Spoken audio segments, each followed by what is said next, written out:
और चौथा है मदिरा, पांचवा कामधेनु, छठवा धनवंतरी भगवान, सातवां चंद्रमा,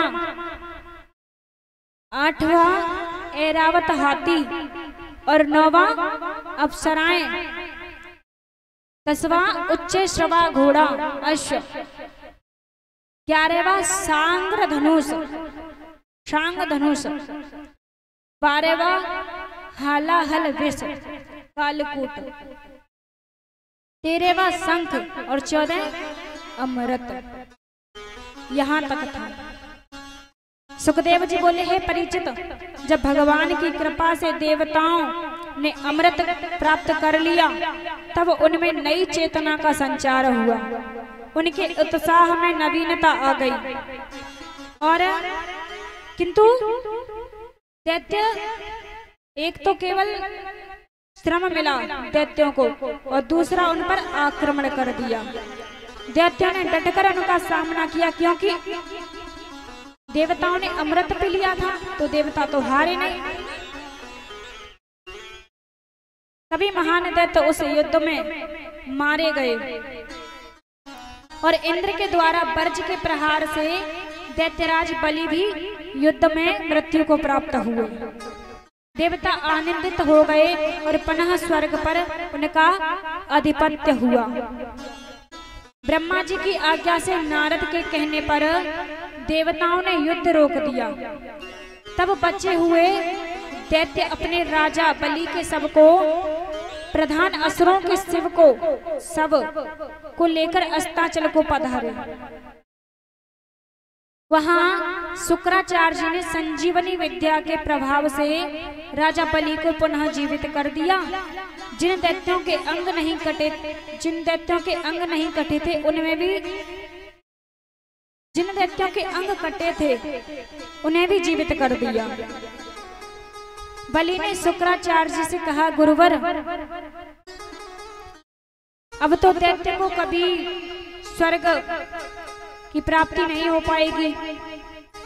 तब शुक्राचार्य जी बोले, राजन, जीवन मृत्यु जय पराजय ये तो उलट फेर है, ये तो होते ही रहते हैं।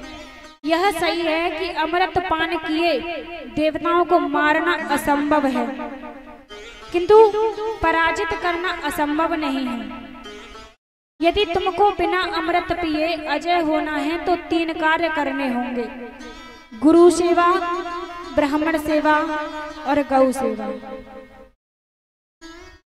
अब एक संकीर्तन करेंगे, उसके बाद 10 मिनट का ब्रेक लेंगे। थोड़ा लंच ले लो, परेशान हो गए होंगे आप लोग। श्री राधे।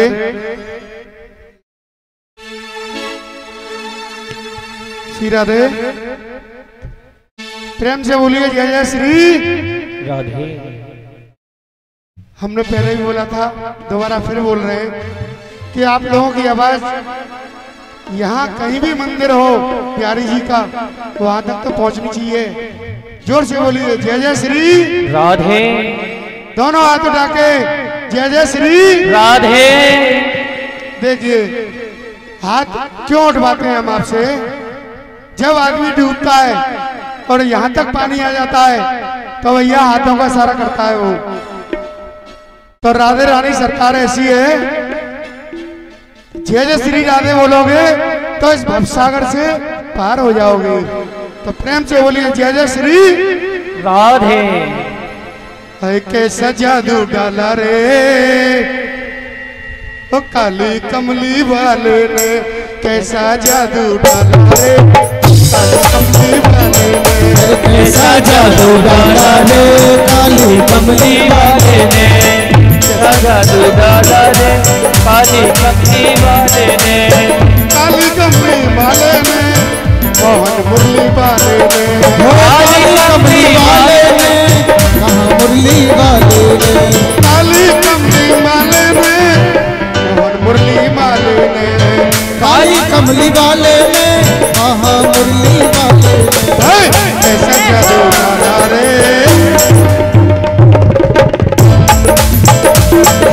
कैसा जादू डाला रे काली कमली वाले ने, कैसा जादू डाला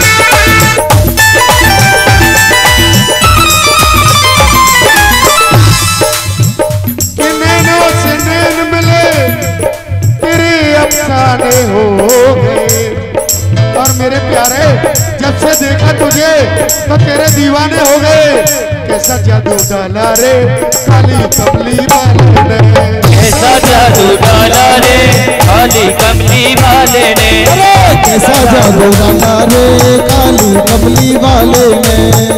जब शाम बरसाने में आवे, जब शाम बरसाने में आवे, जब शाम बरसाने में आवे, जब शाम बरसाने में आवे, राधे पे जादू डाला रे काली कमली, जादू डाला रे काली कमली वाले ने, काले सा जादू डाला रे काली कमली वाले ने, काली कमली वाले ने राधा के घर वाले ने, हो काली कमली वाले ने राधा के घर वाले ने।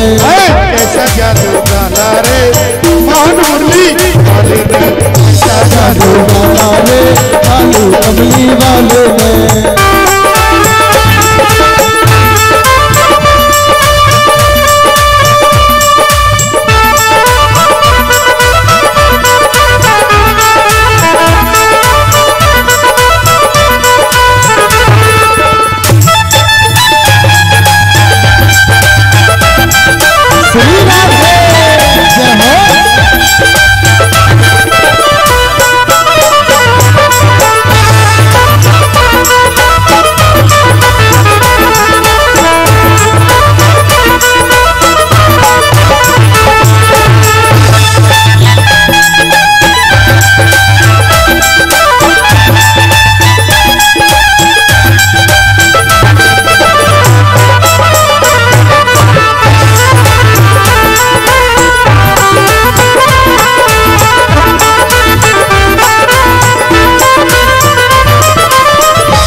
पनघट पे आवे, जब शाम पनघट पे आवे, पनघट पे आवे, पनघट पे आवे, हो पनघट पे आवे, पनघट पे आवे, सखियन पे जादू डाला रे मोहन मुरली वाले ने, जादू डाला रे काली मुरली वाले ने, ऐसा जादू डाला रे काली कमली वाले ने, अरे ऐसा जादू डाला रे काली कमली वाले ने, काली कमली वाले ने मोहन मुरली वाले ने, हो काली कमली वाले ने मोहन मुरली वाले ने, सखियों पे जादू डाला रे काली कमली वाले ने, जादू डाला रे काली कमली वाले ने, अरे ऐसा जादू डाला रे काली कमली वाले ने।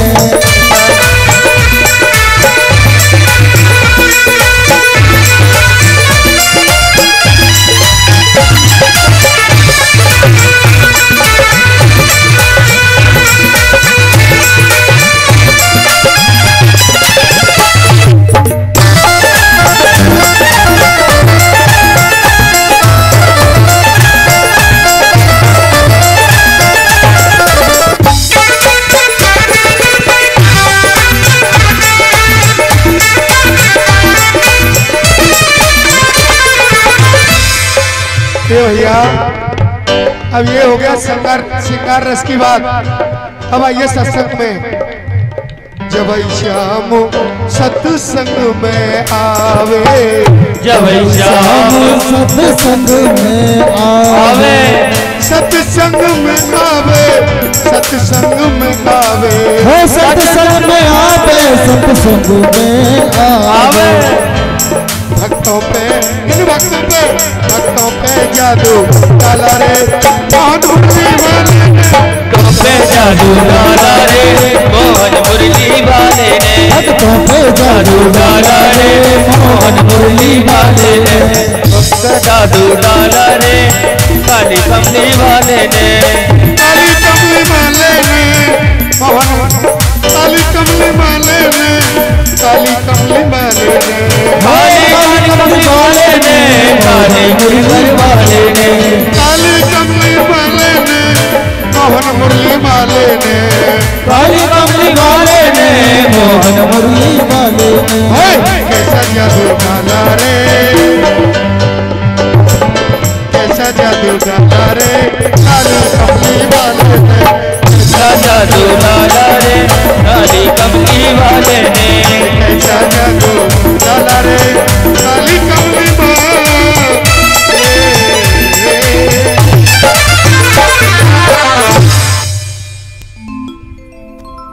बोले रहना वाली मैया की जय हो। सच्चे दरबार की जय हो। तो महाराज सुखदेव जी बोले, हे राजन, मैंने तुम्हें पहले बताया कि देवासुर संग्राम में इंद्र के द्वारा वर्ज से मृत्यु के प्राप्त हुए राजा बलि को दैत्य गुरु शुक्राचार्य जी ने संजीवनी विद्या से पुनः जीवित करके उन्हें ब्राह्मण सेवा, गुरु सेवा, गौ सेवा करने की शिक्षा दी, जिसे बलि ने सहर्ष स्वीकार किया और वह अपने तन मन धन से तीनों प्रकार से गुरु सेवा, ब्राह्मण सेवा, गौ सेवा करने लगा। फिर ब्राह्मणों ने उन पर कृपा करके उनसे विश्वजित नामक यज्ञ कराया। उस यज्ञ के पूर्ण होने पर यज्ञ कुंड से स्वर्ण मंडित एक दिव्य रथ प्राप्त हुआ, जो सब प्रकार की युद्ध सामग्रियों से परिपूर्ण था। ब्राह्मणों ने वह रथ राजा बलि को दे दिया और अजय होने का आशीष भी दिया। तब राजा बलि अपने गुरु शुक्राचार्य दादा प्रहलाद को प्रणाम करके दैत्य सेना को साथ लेकर स्वर्ग पर आक्रमण करने के लिए निकल पड़े। उन्होंने इंद्र की अमरावतीपुरी को चारों तरफ से घेर लिया और इंद्र को युद्ध का निमंत्रण दे दिया।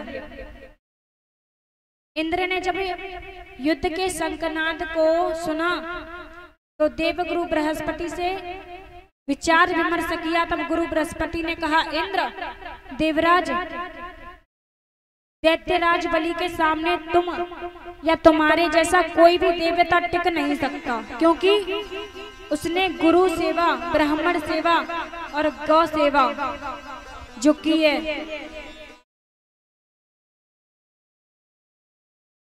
तुम प्रतीक्षा करो, जब इसका भाग्य चक्र पलटेगा और किसी ब्राह्मण का अपमान करेगा तब इसका सब कुछ छिन जाएगा।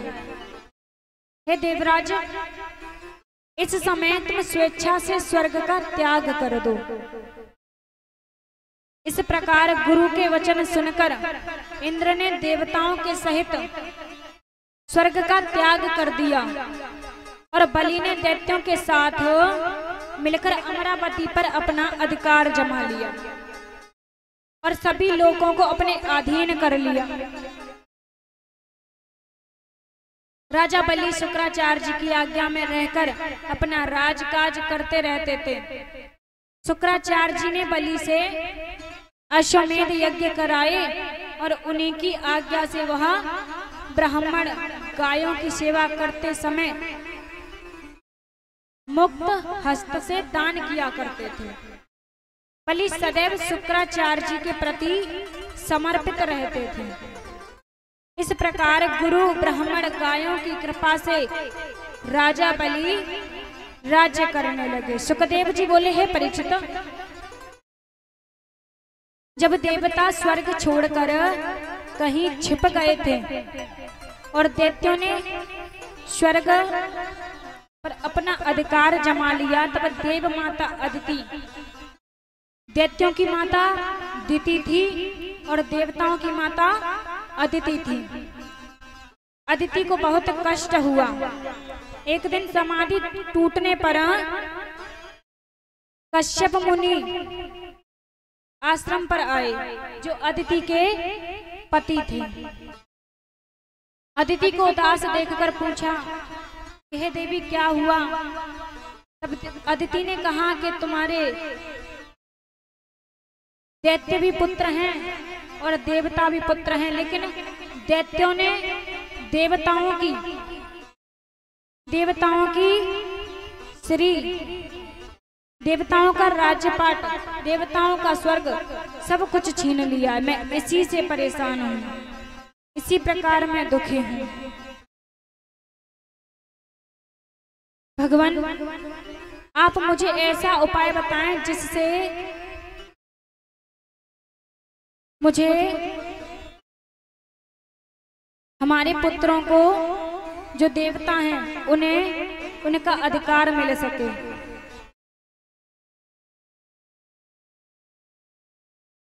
अदिति ने कहा प्रभु मुझे वो उपाय बताएं। तब कश्यप जी ने कहा कि देवी तुम नारायण भगवान की आराधना करो, वही भक्तों के कष्ट का हरण करते हैं और तुम्हारा भी दुख दूर करेंगे, मुझे ऐसा विश्वास है।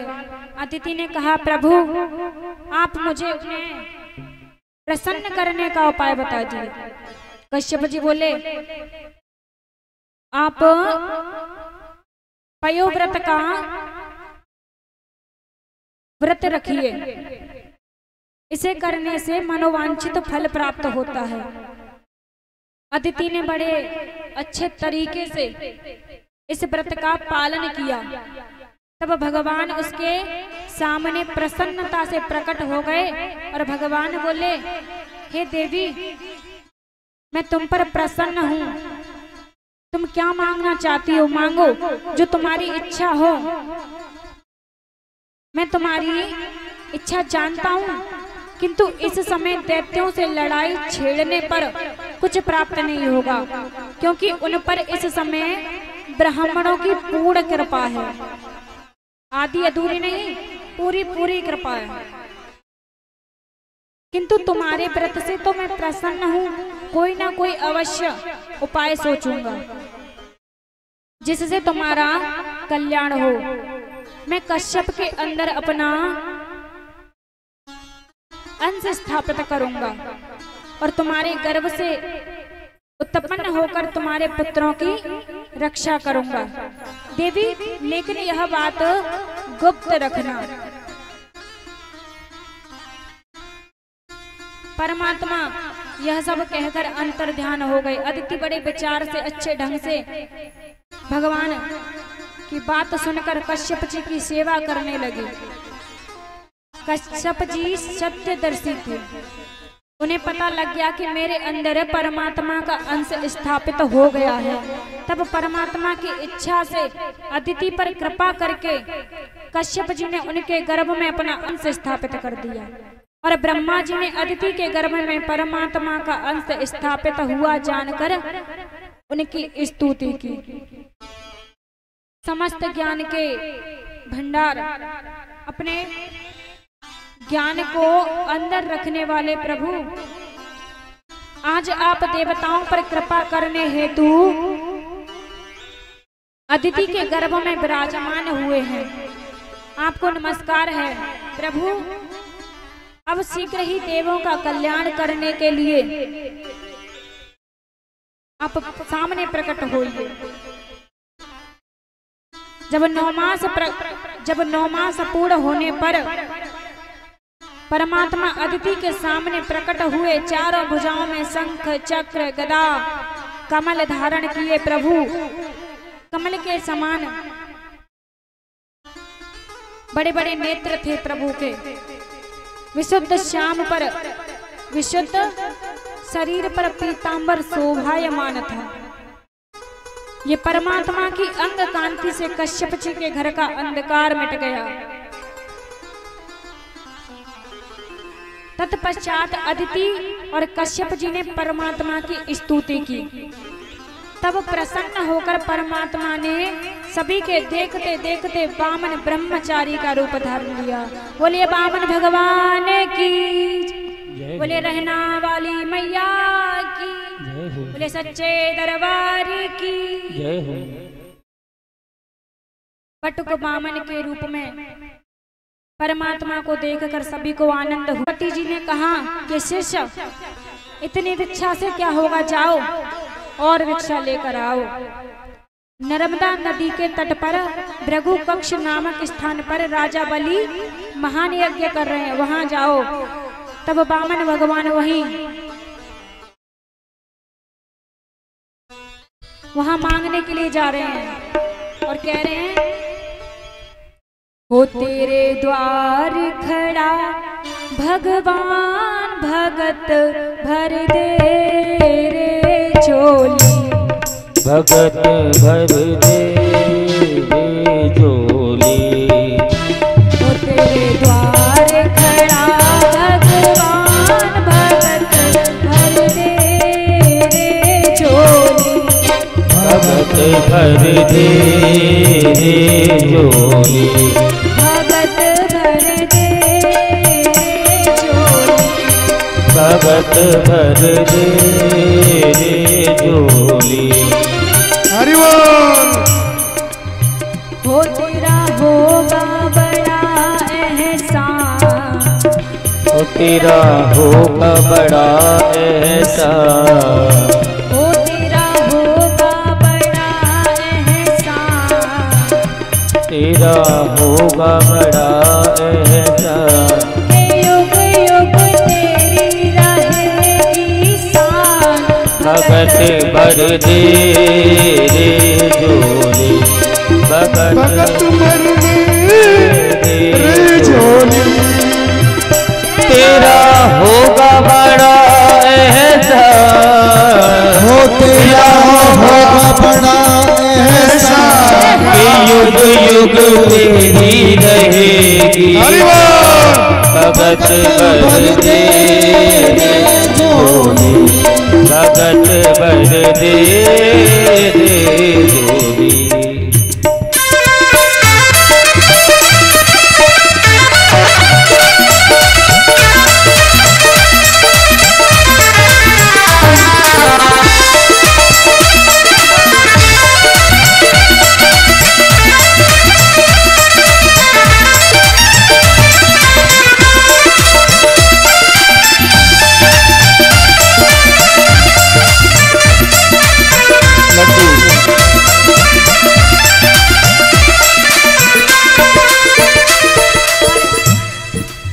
और भगवान क्या कह रहे हैं? डोल उठी है सारी धरती देख ले, डोला गगन है सारा। डोल उठी है सारी धरती देख ले। डोल उठा जग सारा। डोल उठी है सारी धरती देख ले, डोला गगन है सारा। डोल उठी है सारी धरती देख ले। डोला गगन है सारा। हो भीख मांगने आया तेरे घर।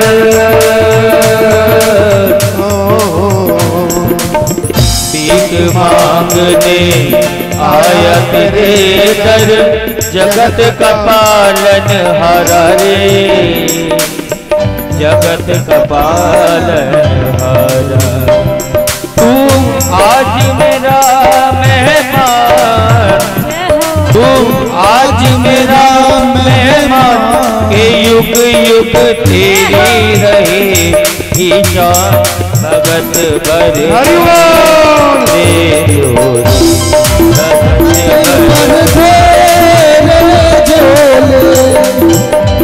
तेरे द्वार खड़ा भगवान। भगत भर दे झोली। भगत भर दे झोली।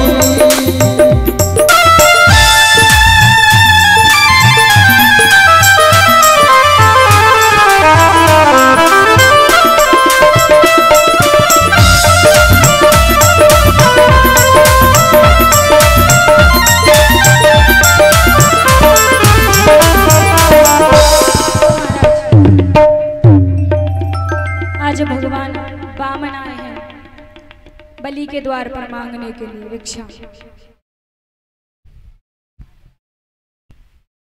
बलि ने कहा और महाराज क्या सेवा करें, आज तो छोटे से बालक आए हैं मांगने के लिए। ब्राह्मण को देखकर सभी खड़े हो गए, सभी ने उनका स्वागत सत्कार किया। उनसे पूछा आपकी क्या सेवा करें। भगवान वामन ने कहा कि हमें कुछ नहीं चाहिए। बलि बोले कुछ नहीं चाहिए महाराज, कुछ तो ले लीजिए। कि नहीं हमें कुछ नहीं चाहिए। कि महाराज कुछ तो कि हम विवाह ही नहीं करेंगे तो हमें क्या करेंगे, क्या ले कुछ लेके कि बताइए विवाह करवा दें जी आपका कि नहीं। तब बार बार बलि प्रार्थना करते भगवान से कि कुछ तो ले लीजिए। तो बामन बोले कि अगर आप देना चाहते हैं तो हमें 3 पग भूमि दे दो। कितनी? 3 पग भूमि। बलि कह रहे 3 पग भूमि से क्या होगा, आप इतने छोटे से हैं, 3 पग भूमि में क्या होगा। कि नहीं, हमें हमारा तो 3 पग भूमि से हम संतुष्ट रहेंगे, ब्राह्मण को संतुष्ट रहना चाहिए। 3 पग भूमि से अच्छा एक काम करो, बलि कह रहे थे बाण भगवान से, एक काम करो जहां से चाहे वहां से माप लो। कि नहीं, पहले संकल्प करो, पहले संकल्प करो कि 3 पग भूमि के लिए क्या संकल्प करें, 3 पग भूमि के लिए क्या संकल्प करें। ऐसी बात सुनकर शुक्राचार्य जी कह रहे थे, शुक्राचार्य जी बोले राजा बलि से कि ये कोई साधारण बालक नहीं है, ये तो नारायण जैसा प्रतीत हो रहा है। राजा बलि बोले अगर नारायण भी होंगे तो नाम तो हमारा ही होगा। कि कौन आया मांगने? नारायण। बलि ने कुछ नहीं सोचा, संकल्प कर लिया और बामन भगवान से कह दिया कि जहां से चाहे वहां से माप लो। और भगवान ने अपना स्वरूप बढ़ाना स्टार्ट कर दिया, शुरू कर दिया और वह मापने लगे। एक पैर में उन्होंने सारे पृथ्वी और पाताल लोक ब्रह्मलोक सब ले लिए और दूसरे में उनकी सारी श्री छीन ली। अब बोले तीसरा पैर कहाँ रखूं? बलि बोले तीसरा पैर आप, भगवान बोले कि तीसरा पग मैं कहाँ रखूं? तुम्हारी मैंने सारी जमीन माप ली, अब मेरा तीसरा पैग रह गया है, अब उसे कहाँ रखूं? तब बलि बोले कि भगवान हम हैं तो सही, आप तीसरा पग हमारे ऊपर ही रख दीजिए। तो भगवान ने अपना तीसरा पग राजा बलि के ऊपर ही रख दिया। इसी से भगवान भी उनके हो गए और उनकी श्री भी उनकी हो गई। 3 पग भूमि का दान कर दिया।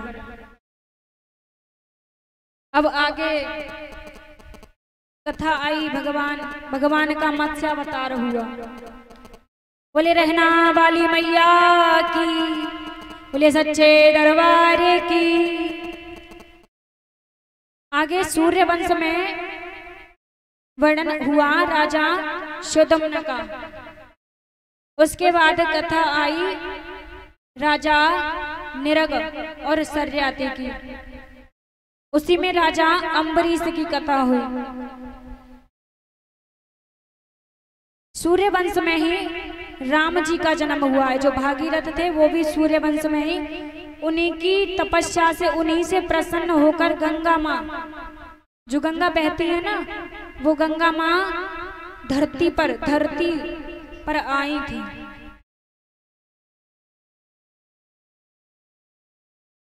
अब हम चलते हैं राम जी की जन्म की ओर।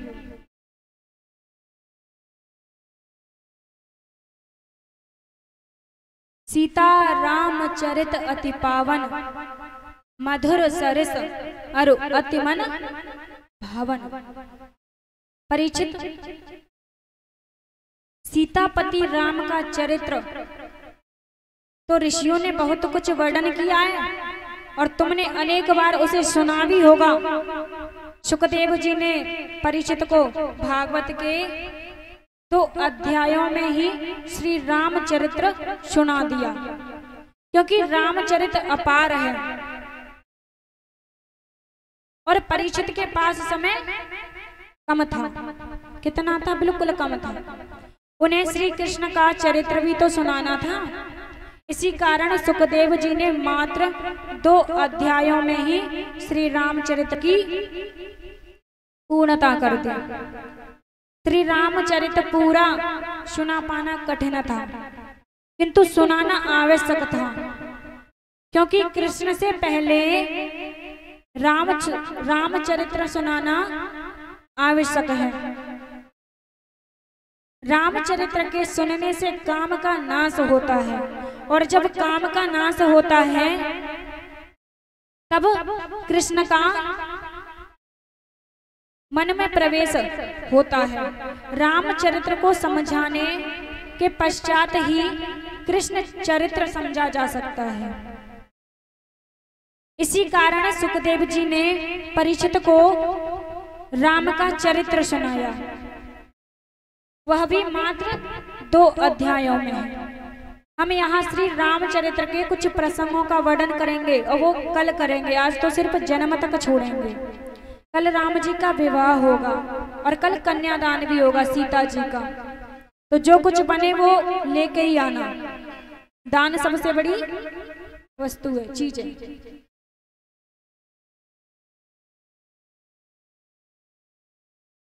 कुछ यहाँ विशेष बातों पर ही ध्यान देंगे राम जी के आगे।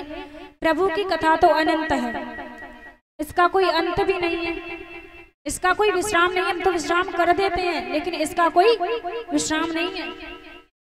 हरि अनंत हरि कथा अनंता, कहीं सुनाई बहु विधि सब संता। अयोध्यापुरी के महाराज दशरथ की 3 रानियां थीं, कौशल्या, केकई और सुमित्रा।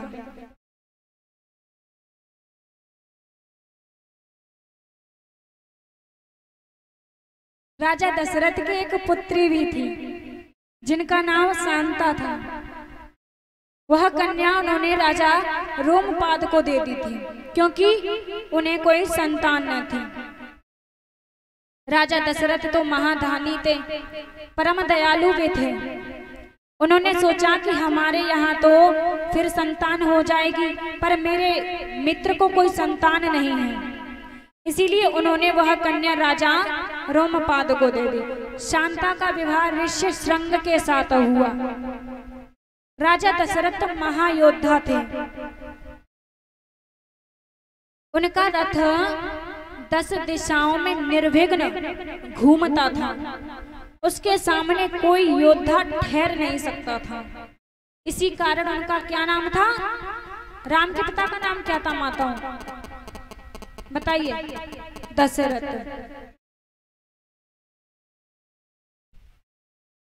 इसका दूसरा अर्थ है कि रथ कहते हैं शरीर को, देह को, और 5 कर्मेंद्रियां तथा 5 ज्ञानेंद्रियां, कुल 10 इंद्रियां होती हैं। अश्वरूपी तीव्र गामी 10 इंद्रियों को जो शरीर रूपी रथ में बांधकर, रथ से बांधकर रखे, उन्हें संयम रूपी लगाम से वश में करे, शशंद ना छोड़े, वही दशरथ है। ऐसे महाराज दशरथ प्रजा पालन में तत्पर रहा करते थे, राज्य करते थे। महाराज दशरथ की वीरता आदि के चरित्रों का वर्णन कर पाना अत्यंत कठिन है। उन्होंने देवासुर संग्राम में देवताओं की ओर से युद्ध करते हुए अपनी अद्भुत धनुर्विद्या का परिचय देकर अनेक दुष्टों का संहार किया था।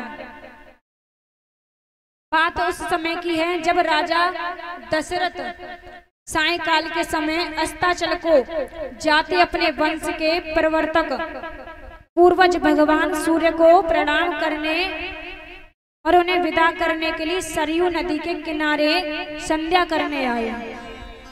वहां उन्होंने एक अद्भुत दृश्य देखा कि एक चिड़िया अपने घोंसले में लौटकर आई तो वहां बैठे प्रतीक्षा कर रहे उसके छोटे छोटे बच्चे उसे देखकर चहचहाने लगे और उससे लिपट गए। तब उस चिड़िया ने उन्हें प्यार किया, लाड किया, दुलार किया और साथ लेकर आई कुछ दाने अपनी चोंच से उनकी चोंच में डालकर उनकी भूख मिटाई। राजा यह दृश्य देखकर बड़े प्रसन्न हुए, विचार करने लगे कि मैं भी कभी शांता को ऐसे ही प्यार करता था। उसने अपने हाथों से भोजन खिलाता था।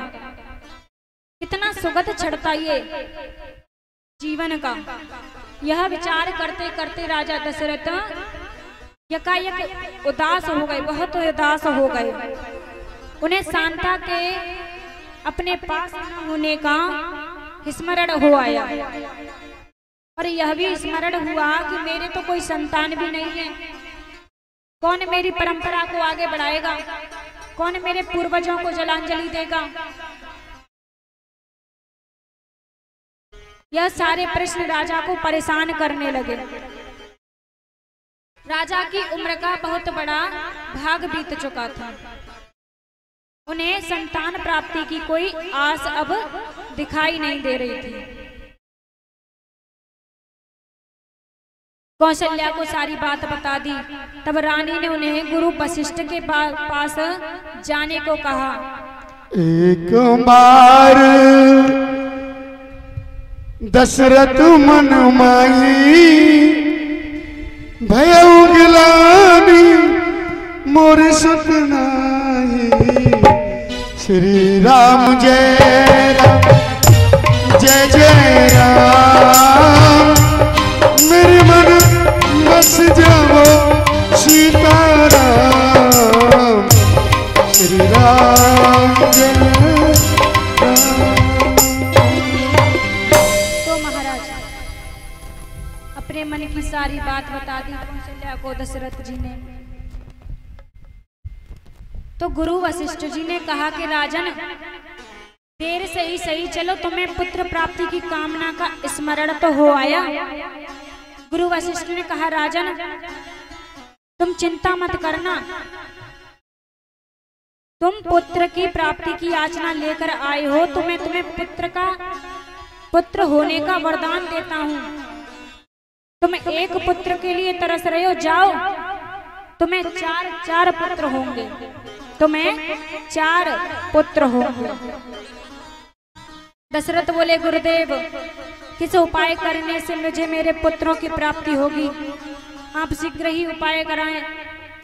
गुरु वशिष्ठ ने कहा राजन मैं वह उपाय करने में असमर्थ हूं, लेकिन तुम चिंता मत करो, मैं ऋषि श्रृंग से वह यज्ञ कराऊंगा जिससे तुम्हें पुत्रों की प्राप्ति होगी। तब वशिष्ठ मुनि ने शांता के प्रति ऋषि श्रृंगी को बुलाकर पुत्र कामेष्टि यज्ञ कराया और रानियों सहित राजा ने मुनि के साथ भक्ति युक्त चित्त से उस यज्ञ में आहुतियां दी, जिससे यज्ञ की पूर्णता पर साक्षात भगवान अग्नि अपने हाथों में चरु यानी खीर लेकर प्रकट हो गए। श्रृंगी ऋषि वशिष्ठ बुलावा पुत्र काम शुभ हरि बोल। श्रृंगी ऋषि वशिष्ठ बुलावा पुत्र काम शुभ यज्ञ करावा। सभी ने खड़े होकर भगवान अग्नि को प्रणाम किया। अग्निदेव वह चरु पात्र श्रृंगी ऋषि को देकर अंतर्ध्यान हो गए।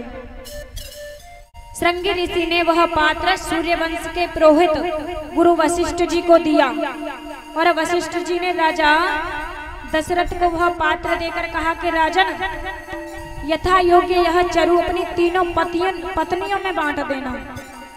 राजा दशरथ ने उस खीर के 2 भाग किए, आधा भाग कौशल्या जी को दे दिया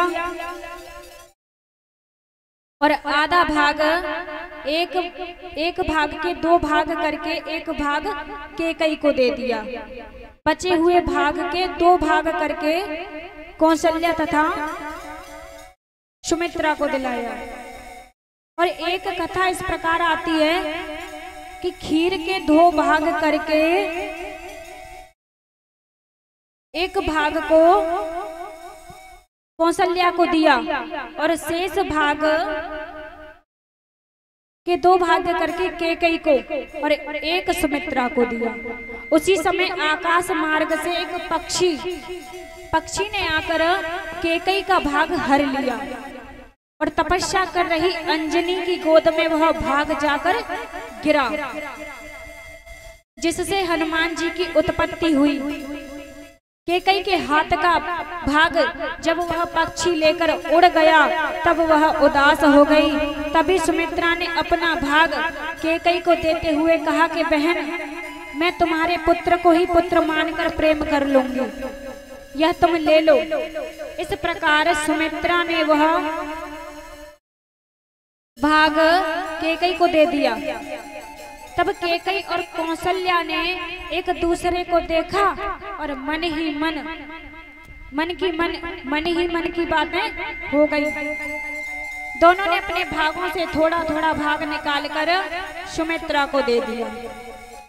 इसी कारण कौशल्या के भाग से निकला सुमित्रा का पुत्र, कौशल्या पुत्र का सेवक हुआ तथा केकई के भाग से निकला सुमित्रा का पुत्र और केकई पुत्र का सेवक हुआ। सभी एक ही भाग से उत्पन्न हुए थे। इसी कारण उनमें अथाह प्रेम था, अपार प्रेम था। इस कारण उस चरु का वितरण किया गया।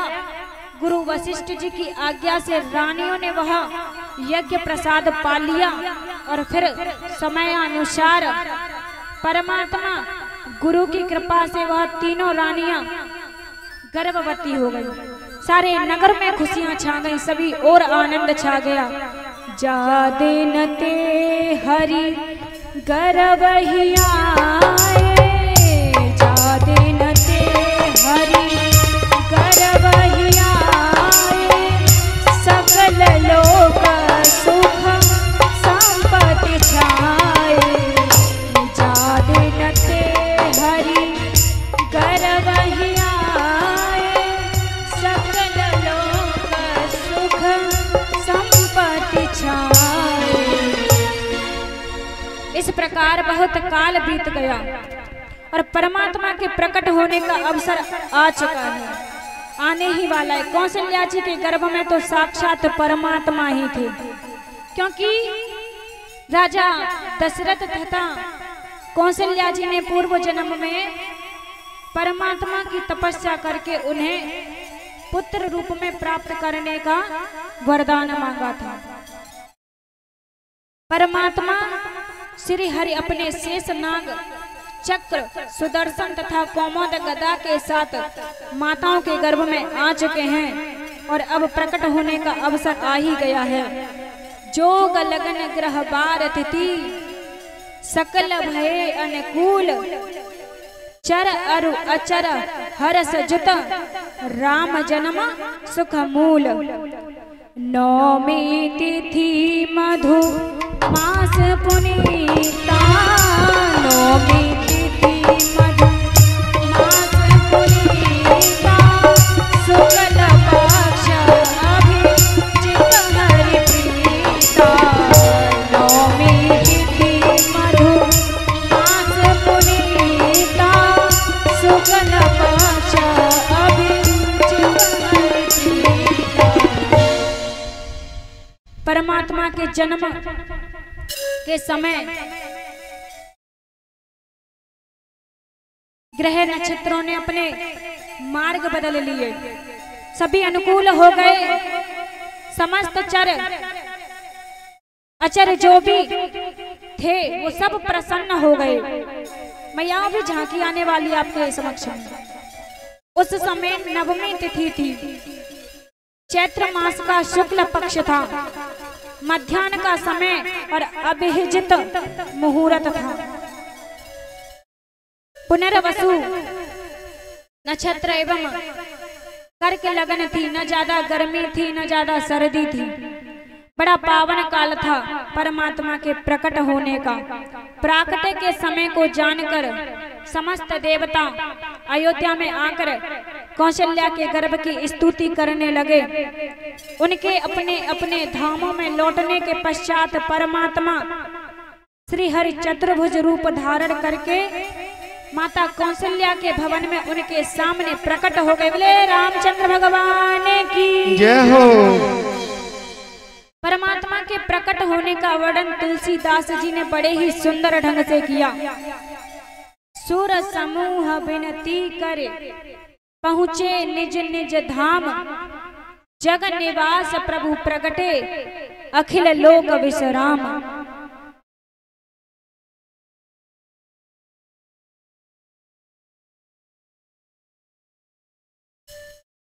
श्री राधे। आइए, परमात्मा का जन्म हो चुका है और आप मेरे साथ में सभी स्तुति बोलेंगे।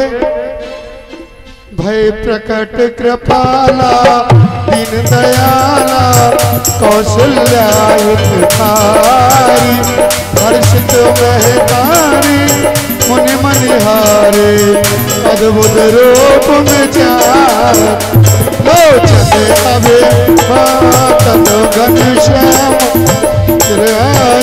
भुज चारी भूषण बनमाला नैन विशाला, शोभा से नुकाई कई कोई कर जोड़ी स्तुति तोड़ी, कहीं बिन करो अनंता माया गुण ज्ञान वेद पुराण बनता, करुणा सुख सागर सब सागर, जय वैत सोम मोहित लागी अब अनुरागे, भय प्रकट श्री कंता ब्रह्मांड ने निर्मित माया, रोम रोम प्रति वेद कहे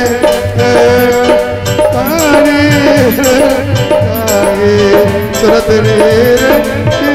न धरई, पूजा जब ज्ञाना प्रभु मुझका,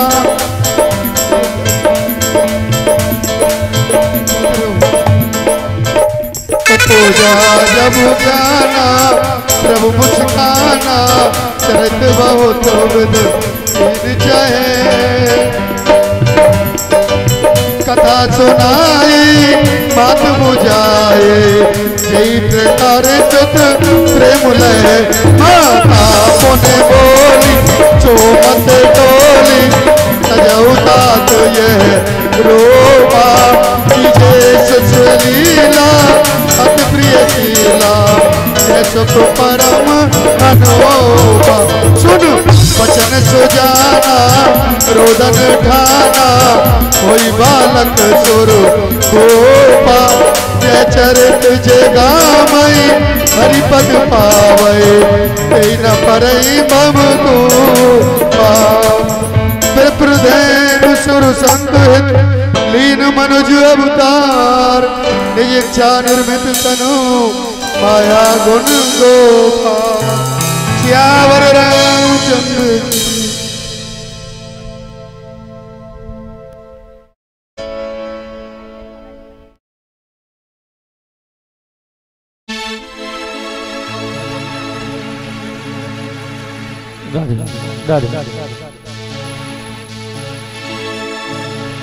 मुझे बांके बिहारी लाल की जय, भागवत महापुराण की जय, व्यास जी महाराज की जय, रामचंद्र भगवान की जय। और भैया जो भी माता बहन भाई बंधु पूजा करना चाहे वो पूजा कर सकता है। श्री राधे। कोई रोक टोक नहीं है। जन्म लिया रघुरैया अवध में बाजे बधैया, बाजे बधैया, बाजे बधैया।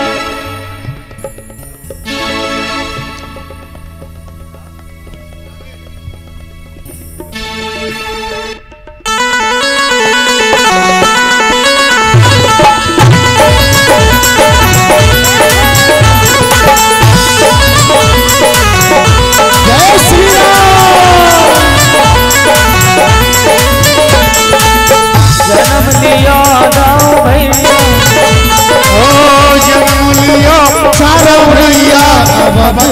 बाजे बधैया। जन्म लियो चारों भैया अवध में बाजे बधैया।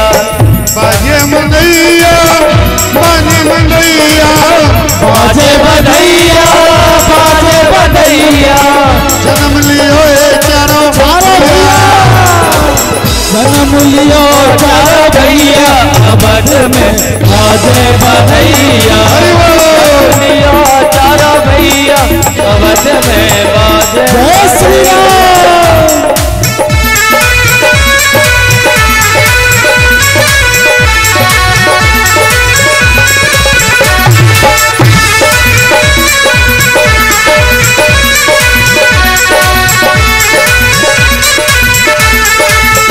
सोना चांदी हीरा मोती। सोना चांदी हीरा मोती। सोना चांदी हीरा मोती। सोना चांदी हीरा मोती। कैसे लौटावे यकी मैया। भर भर लौटावे यकी मैया। अवध में बाजे बधैया। प्रगट भये चारों भैया अवध में बाजे बधैया। जन्म लियो चारों भैया अवध में बाजे बधैया। हो जन्म लियो चारों भैया अवध में बाजे बधैया। बाजे बधैया और नाचे लुगैया। बाजे बधैया और नाचे लुगैया। बाजे बधैया और नाचे लुगैया। बाजे बधैया और नाचे लुगैया। जन्म लियो भैया। जन्म लियो है चारों भैया अवध में बाजे बधैया। जन्म लिया चारों भैया अवध में बाजे बधैया।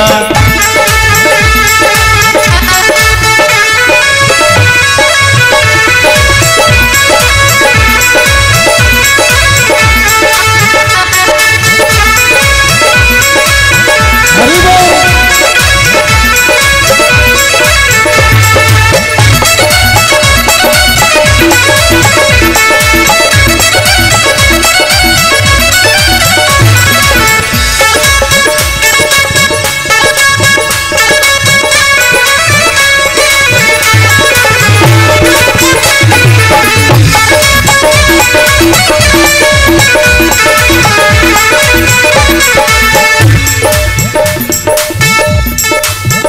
हाथी घोड़ा दशरथ दे में। हाथी घोड़ा दशरथ जी में। हाथी घोड़ा दशरथ दे में। हाथी घोड़ा दशरथ दे। दशरथ दे में भैया राजा दशरथ दे में। दशरथ दे में राजा दशरथ दे में। हाथी घोड़ा दशरथ दे में। हाथी घोड़ा दशरथ दे। दान करे यकी मैया। दान करे यकी मैया। बाजे बधैया। जन्म चारों भैया अवध में बाजे बधैया। हो बाजे बधैया बाजे बधैया। बाजे बधैया बाजे बधैया। बाजे बधैया बाजे बधैया। बाजे बधैया बाजे बधैया।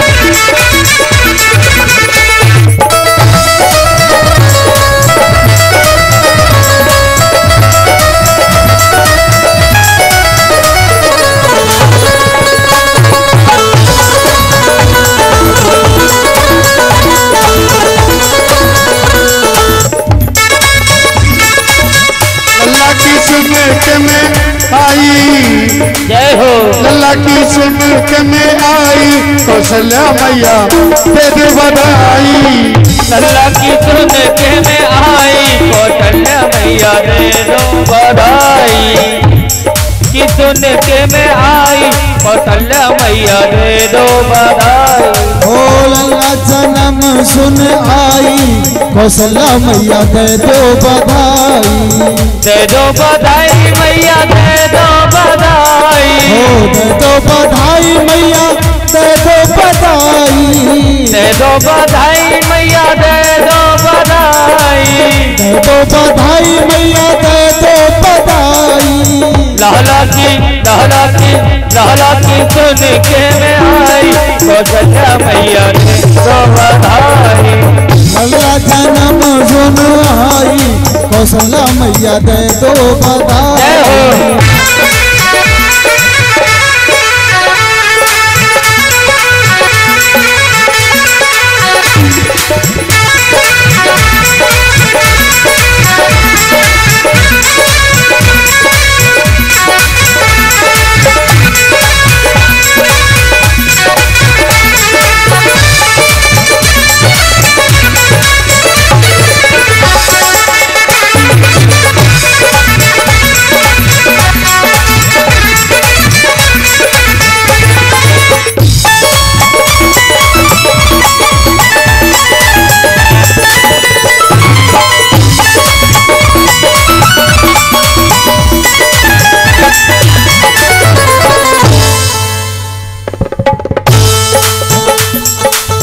टीका भी लूंगी मैया झूमर भी लूंगी।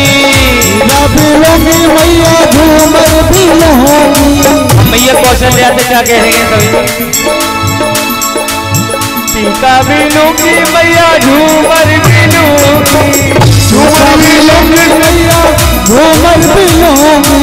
झूमर भी लूंगी मैया झूमर भी लूंगी। झूमर भी लूंगी मैया झूमर भी लूंगी। टीका भी लूंगी मैया झूमर भी लूंगी। टीका भी लूंगी मैया झूमर भी लूंगी। नथनी की लूंगी कढ़ाई। मैया दे दो बधाई। सुन आई, कौशल्या मैया दे दो बधाई। जन्म सुन आई, कौशल्या मैया दे दो बधाई। ओ लल्ला जन्म सुन आई, कौशल्या मैया दे दो बधाई।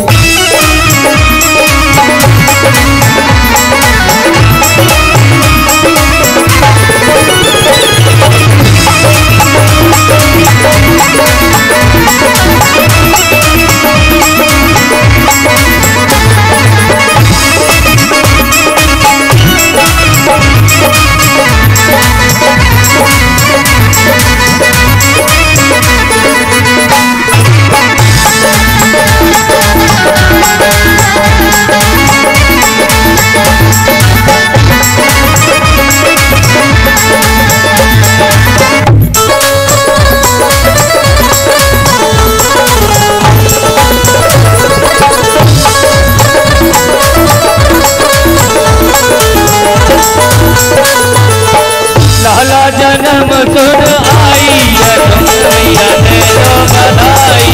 लल्ला जन्म सुन आई, कौशल्या मैया दे दो बधाई। मैया दे दो बधाई।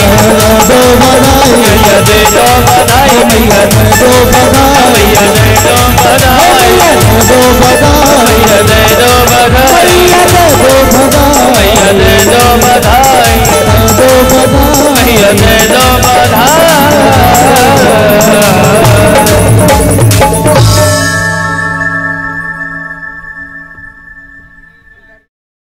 सभी भक्तजन आरती के लिए खड़े हो जाएं। श्रीमद् भागवत जी की आरती होने के लिए जा रही है।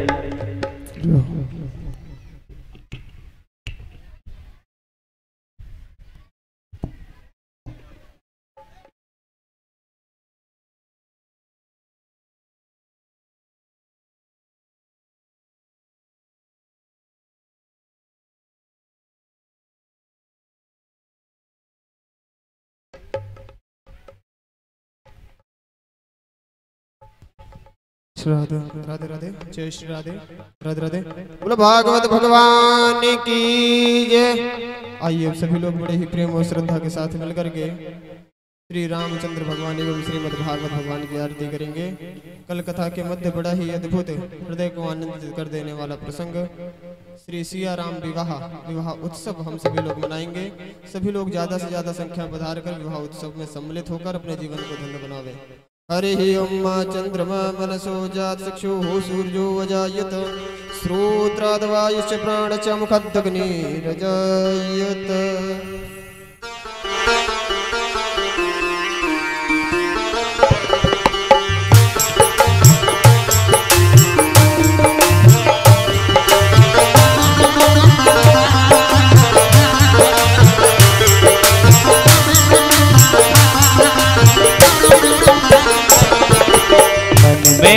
बसा के तेरी मूर्ति, मन में बसा के तेरी मूर्ति, मन में बसा के तेरी मूर्ति, मन में बसा कर तेरी मूर्ति, उतारूं मैं भगवन तेरी आरती, मन में बसा कर तेरी मूर्ति, उतारूं मैं भगवन तेरी आरती।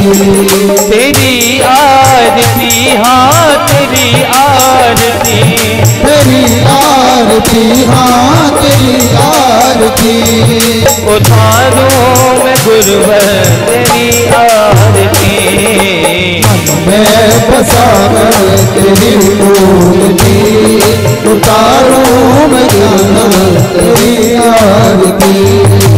करुणा करो कष्ट हरो ज्ञान दो भगवन, अब मैं फंसी नाव मेरी तार दो भगवन। करुणा करो कष्ट हरो ज्ञान दो भगवन, अब मैं फंसी नाव मेरी तार दो भगवन। करुणा करो कष्ट हरो ज्ञान दो भगवन, अब मैं फंसी नाव मेरी तार दो भगवन। करुणा करो कष्ट हरो ज्ञान दो भगवन, अब मैं फंसी नाव मेरी तार दो भगवन। दर्द की दवा तुम्हारे पास है, दर्द की दवा तुम्हारे पास है, ओ दर्द की दवा तुम्हारे पास है। जिंदगी दया की भीख मांगती, मन में बता के तेरी मूर्ति, उतारूं मैं भगवन तेरी आरती। मन में बसा कर तेरी मूर्ति, उतारूं मैं गाना तेरी आरती। हरि बोल। जय हो।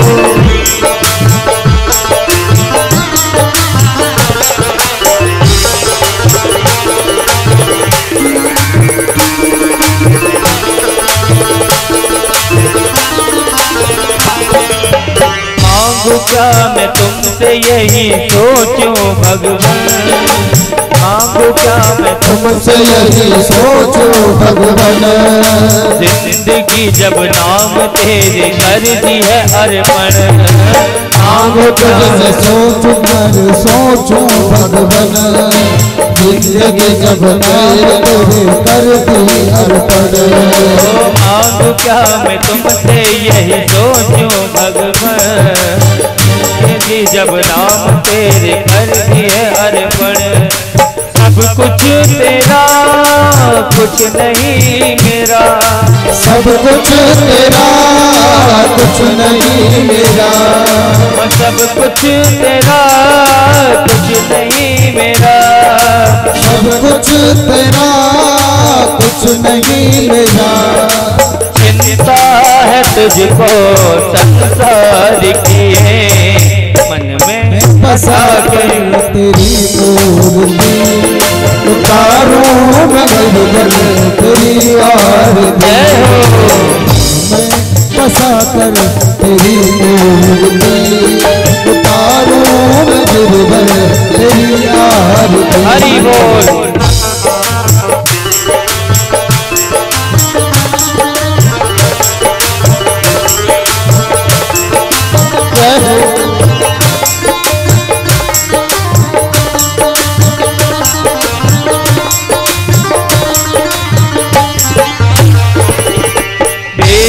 तेरी महिमा गाए संत करे ध्यान, वेद तेरी महिमा गाए संत करे ध्यान, नारद गुणगान करे छेड़ बीड़ा कान, वेद तेरी महिमा गाए संत करे ध्यान, नारद गुणगान करे छेड़ बीड़ा कान, वेद तेरी महिमा गाए संत करे ध्यान, नारद गुणगान करे छेड़ बीड़ा कान, भक्त तेरे द्वार करते हैं पुकार, भक्त तेरे द्वार करते हैं पुकार, ओ भक्त तेरे द्वार करते हैं पुकार, भक्त तेरे द्वार करते हैं पुकार, नाथ मोनू तेरी करे आरती,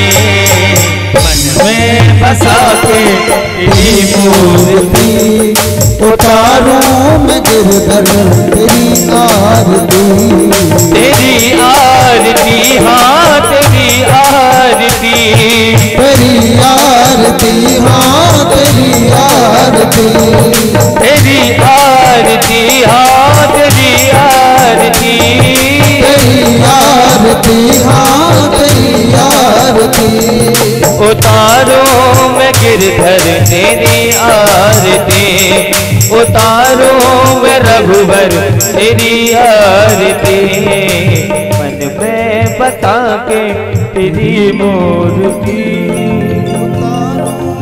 उतारो मैं भगवन तेरी आरती।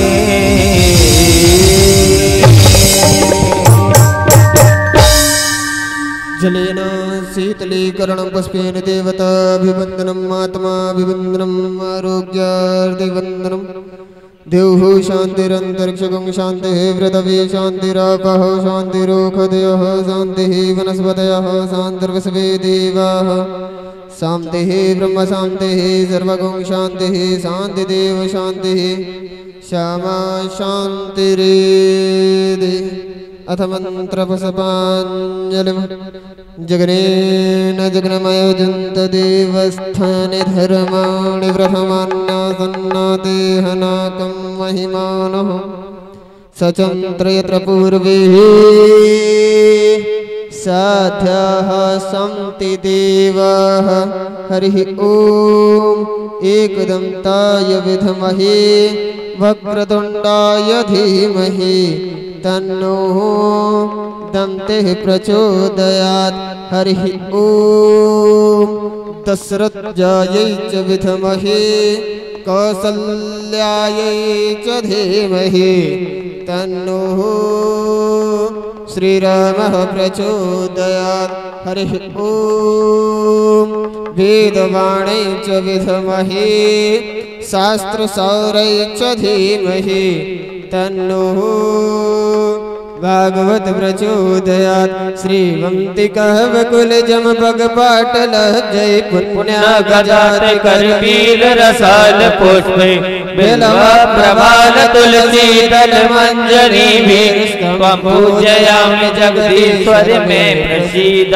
नाना सुगंध पुष्पाणि यथा कालोद्भवानि च पुष्पांजलिर्मय ग्रहण परमेश्वर पापो हम पाप कर्मा हम पापात्मा पाप संभवान त्राहि मां भागवत नाथ सर्व पाप हरो हरि हाथ में लेके सुमन पुष्प मन में श्रद्धा अपार पुष्पांजलि अर्पण करूं मेरे कृष्ण करो स्वीकार श्रीमद्भागवत पुराण पुरुषोत्तमाय नमः बालकृष्णाय नमः चरण कमले सुमंत्र पुष्पांजलिं समर्पयामि। बोल भागवत भगवान की जय हो, सुखदेवाचार्य जी भगवान की जय हो, श्री व्यास नारायण भगवान की जय हो, अनंत बलवंत संत हनुमंत लाल की जय हो, शंकर भगवान की जय हो, रहना वारी मैया की जय हो, राधा रानी सरकार की जय हो, जय श्री राम श्याम नमः पार्वती पतये हर हर महादेव शंभो सभी लोग आरती प्रसाद लेकर हरि नाम संकीर्तन करते हुए घर की ओर प्रस्थान करेंगे। पुनः कल ठीक समय पधार कर कथा श्रवण कर अपने जीवन को धन्य बनावेंगे। इसी के साथ आज का सत्र विश्राम। जय जय श्री राधे, जय जय श्री राम।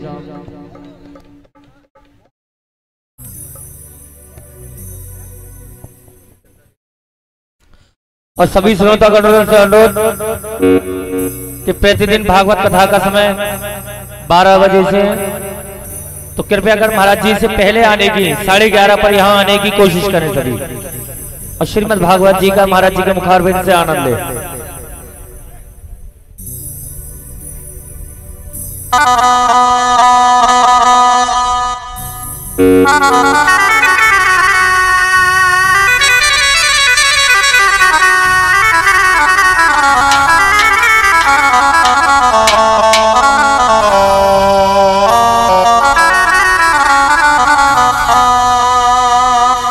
झूला झूल रे बनवारी, आ गई सावन की रमझोर, और सावन की रमझोर आ गई, झूलन की रमझोर, सावन की रमझोर आ गई, झूलन की रमझोर। का झूला झूल रे बनवारी, आ गई सावन की रमझोर।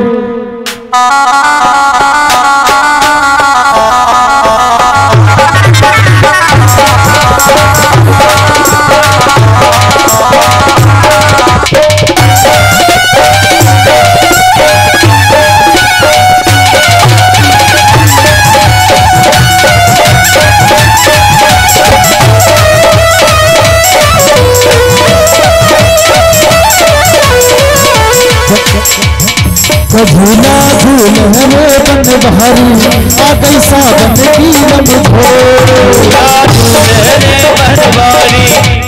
सावन की रमझोर, हो सावन की रमझोर आ गई, झूलन की रमझोर।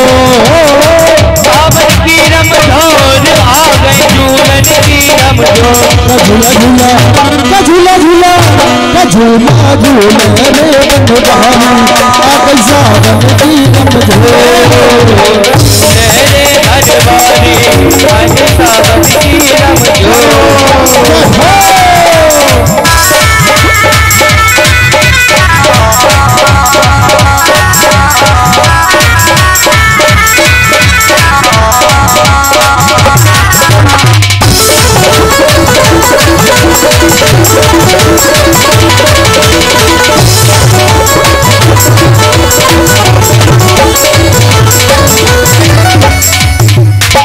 दादुर मोहर पपैया बोले, कोयल भी को सोहर मोहर, कोयल नहीं है बोल अरे बहादुर मोहर पपैया बोले, कोयल भी को सोहर मोहर, कोयल भी को सोहर। और डाल डाल पे पंछी बोले, डाल डाल पे पंछी बोले, मीठा बोले अमोर। झूला झूला झूला झूला रे बनवारी, आ गई सावन की रमझोर। झूला झूल रे बनवारी, आ गई सावन की रमझोर। हो सावन की रमझोर आ गई, झूलन की रमझोर। सावन की रमझोर आ गई, झूलन की रमझोर। झूला झूल रे बनवारी, आ गई सावन की रमझोर। झूला झूले रे बनवारी, आ गई सावन भैया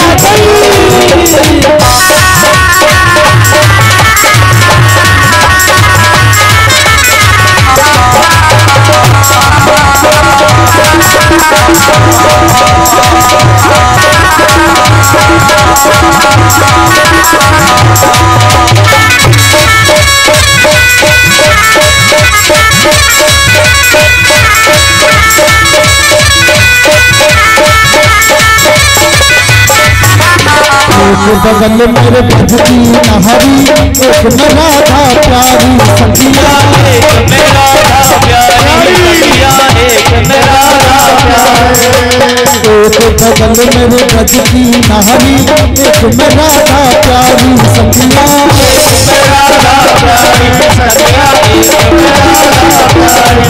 और बाल बाल के संग में झूला, बाल बाल के संग में झूला, झूल गया बंदवारी झूला झूला झूला झूल गयो बंदवारी, आ गई सावन की रमझोर झूला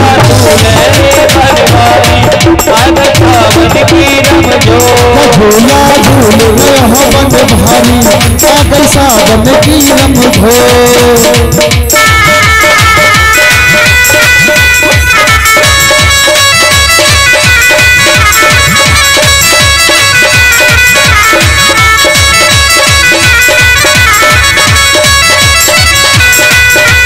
माखन को दे दे दानी मन क्यों कर तू हैरान, हो माखन को दे दे दानी मन क्यों कर ही हैरान, ओ माखन को दे दे दानी मन क्यों कर तू हैरान, माखन को दे दे दानी मन क्यों तू कर हैरान। गुजरी गुजरी गया जमाना लड़वा, अब माखन को दे दे दान, गुजरी गयो जमाना लड़वा, माखन का दे दे दान।